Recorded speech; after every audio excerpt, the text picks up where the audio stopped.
Well, Mark, thank you and good evening, everyone. It's just wonderful to join you, to Vanessa, to Alastair, and of course to my great friend Michaelia, who's leading the charge on behalf of the Coalition against what we consider are these draconian proposals.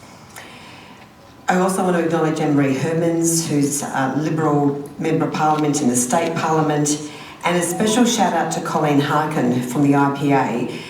Anyone who's interested in phonics, in explicit instruction, in evidence-based teaching, in what works, in fixing the curriculum, have a look at the great work that Colleen is doing. We are on a unity ticket in terms of the need to improve our academic standards across this country by introducing evidence-based teaching. But tonight, ladies and gentlemen, we have a message for you. We have faith in your future. The Coalition has faith in your future because your faith matters. And we are going to fight for you. We've been fighting and we will continue to fight until together we win.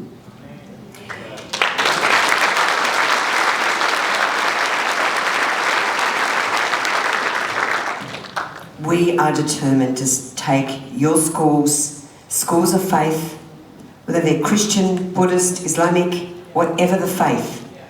We want to take all schools of faith forward, not backwards. And our word is our bond. Our word is our bond. And tonight I just want to emphasise that your voice really matters. I am the patron senator for Aston. We're here in Aston in a marginal seat. I have responsibility for a number of Labor-held seats in Victoria. The scary thing about these proposals, the bills that I haven't seen, only Michaelia and very few other people have seen, is we don't have the numbers in the House of Representatives and we can't depend on the Greens, as you well know. And so opposing this legislation in the Senate is going to be a very, very difficult task. And we have seen how this government guillotines debate in the Senate and shoves through legislation, many times with no debate. And that is a shocking reflection on our democracy.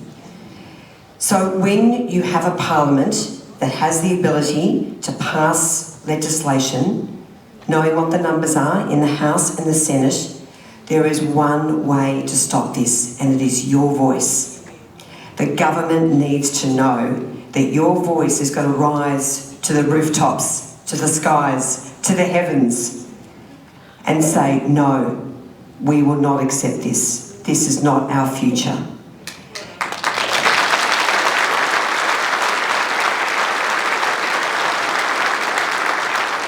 The sad thing is that backing schools of faith should not be about politics. It should not be a partisan issue.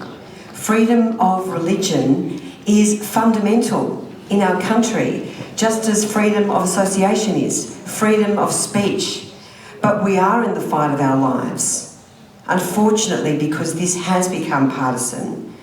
So it's no coincidence that there are no representatives here tonight from the federal government, including the local member for Aston. But I do have a message from a local deputy principal of a local Christian school who couldn't be here tonight. He has children at this school and he happens to be running as the Liberal candidate at the next federal election here in Aston. His name is Manny Cicello. He's a wonderful man. And his message is, as a deputy principal of a local Christian school, I stand by you, I pray with you, and I will fight for you. From the bottom of my heart, thank you for that honour.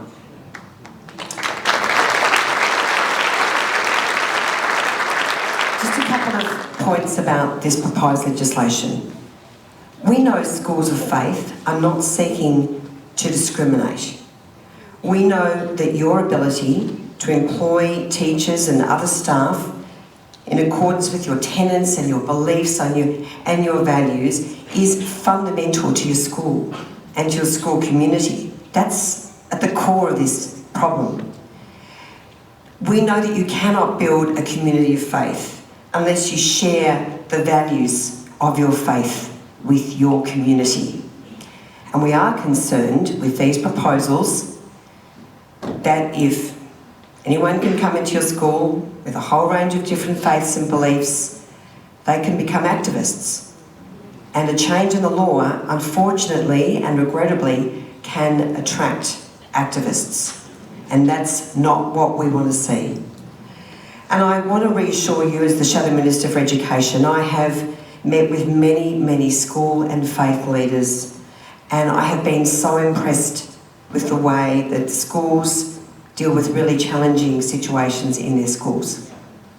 And that's incredible. They deal with difficult issues, difficult challenges, and they deal with those challenges and issues with compassion, with empathy, with tolerance and with love. I just want to briefly mention, I'm looking at the clock, just gone 9 o'clock. We are also concerned about a range of other issues as to the future of schools of faith and independent schools in this country. You might be aware the Productivity Commission has proposed to abolish deductible gift recipient status for all schools, including, would you believe, public schools. So that means if that was to be accepted, and we've seen a very lukewarm response, oh no, that's not our policy, that's no coincidence, I would put to you. If that happens, that's an end to school building funds, school library funds, school scholarship funds. And for independent, faith-based schools, Catholic schools, that would cost the school communities some $3 billion in investment. And that is appalling. Another black cloud we've seen from this government. There was an announcement of teacher scholarships because so many schools are under pressure with teacher shortages. Great, let's get more young people into teaching. Teacher scholarships, some $15 million of investment. But guess what, there was a catch. When the government announced the detail, those scholarships were only going to student teachers who planned to teach at a government school. That is appalling, that is discrimination, and that is not the Australia we know and love. So, ladies and gentlemen, as your Shadow Minister for Education, can I say I'm very proud to be working with Michaelia, with Peter Dutton, with our coalition team to fight for you. I'm proud of the way that we are prosecuting the importance of raising school standards. I am proud to fight against indoctrination in the classroom, which is becoming more and more of an issue. And I know that's something that you feel very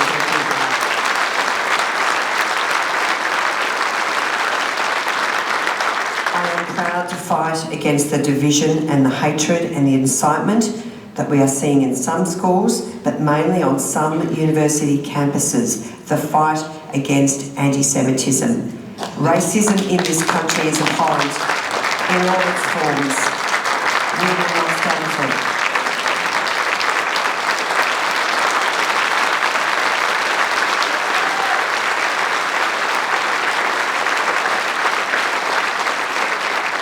We've called out the government, we've called out the university vice-chancellors who are not standing up and taking action against anti-Semitism.